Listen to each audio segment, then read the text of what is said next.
Hi there, everybody. Welcome. It is Wednesday, April 20th here at 11:30 p.m. at night. I want to talk to you about a couple different issues. We have three things I want to go over with you with OJI reports.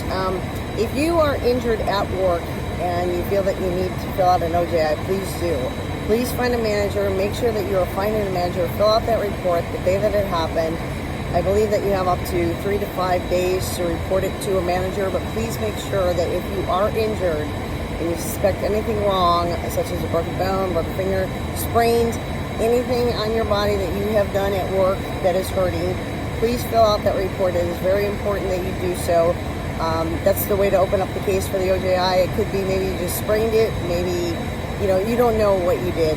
It's very important though to fill that out so then they can approve it, so you can open up the case and then go get it checked out and find out what is actually wrong. I mean, like I said, it could be a fracture. You don't know. You never know. So please never be afraid to fill out an OJI report with any manager. They're not going to turn you down. Your job, you're not in trouble. I just want to throw that out there. There was about 4 people here recently that have been injured at work, but they never fill out a report. They went to their own doctor on their own terms, and it was in fact that they did have more sustainable injury to what they thought that they had. So please make sure that you are filling out those reports and contacting a manager as soon as possible. Also, LED lighting. If you notice that the LED lights have been installed on all the different concourses, they are tweaking them nightly, about 1 to 2 degrees per night, to kind of find out how it is illuminating the alleyways, such they are a little bit darker, if you notice, but it does brighten up the gate area, so we're trying to get that taken care of. So about 1 to 2 degrees at night, they're adjusting them.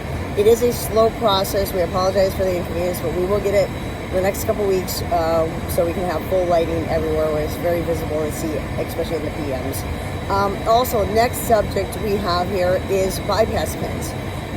We had an incident the other night where the plane was delayed about 3 hours. It busted the nose gear. The bypass pin was installed on a Boeing. It was installed. However, the lever was not pulled back. So what happened was the lever was forward, bypass pin was installed. The crew loaded it for it to depart. It was 11:55 departure. Anyways, it didn't go out to about 2:48 a.m. So it took a 3-hour delay. What happened was as soon as they were pushing back, they got about 20 feet out of the gate, and the tow bar, it popped, and it busted the nose gear. That plane was taken out of service for, I believe it's still out of service right now. They're working on it in maintenance at the hangar currently, but please make sure that on every single aircraft you are installing the bypass pin correctly. On the Airbuses, make sure that you pull that lever back, install that bypass pin, make sure that it is in place prior to departure.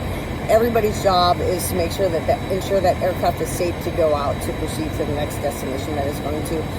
Also on the Boeings, I noticed that a couple of the Boeings, the levers on the Boeings, when you climb underneath the aircraft to disconnect the tow bar, they're being put in wrong. They're being installed backwards. So kind of they're going from the inside out when it actually should be from the outside in when you're installing the Boeing bypass pins. And that's creating a little bit of a setback when you're pushing out an aircraft and you're going to disconnect it.